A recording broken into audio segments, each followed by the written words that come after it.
रात का समय था। चारों ओर घना अंधेरा छाया हुआ था।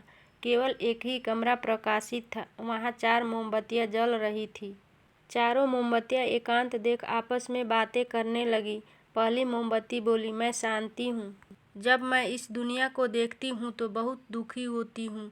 चारों ओर आपाधापी, लूट खसोट और हिंसा का बोलबाला है।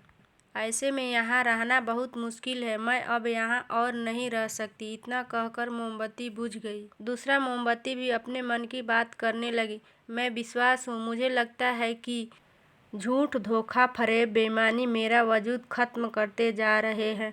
ये जगह अब मेरे लायक नहीं है। मैं भी जा रही हूँ। इतना कहकर दूसरी मोमबत्ती भी बुझ गई। तीसरी मोमबत्ती भी दुखी थी। वह बोली, मैं प्रेम हूँ। मैं हर किसी के लिए हर पल जल सकती हूँ, लेकिन अब किसी के पास मेरे लिए वक्त नहीं बचा। स्वार्थ और नफरत का भाव मेरा स्थान लेता जा रहा है। लोगों के मन में अपनों के प्रति भी प्रेम भावना नहीं बची है। अब ये सहना मेरे बस की बात नहीं है। मेरे लिए जाना ही ठीक होगा। कहकर तीसरी मोमबत्ती भी बुझ गई। तीसरी मोमबत्ती बुझी ही थी कि कमरे में एक बालक ने प्रवेश किया। मोमबत्तियों को बुझा हुआ देख उसे बहुत दुख हुआ। उसकी आंखों से आंसू बहने लगी। दुखी मन से वह बोला, इस तरह बीच में ही मेरे जीवन में अंधेरा कर कैसे जा सकती हो तुम? तुम्हें तो अंत तक पूरा जलना था, लेकिन तुमने मेरा साथ छोड़ दिया। अब मैं क्या करूं?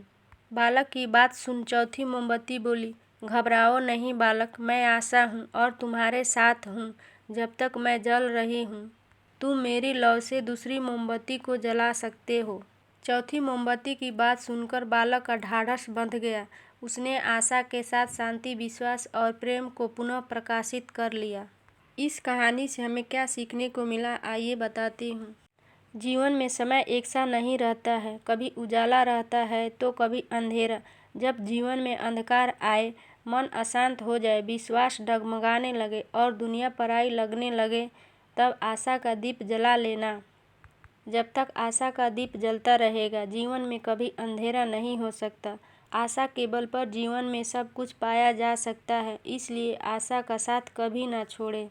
दोस्तों, वीडियो को लाइक और सब्सक्राइब कर दीजिए। धन्यवाद दोस्तों।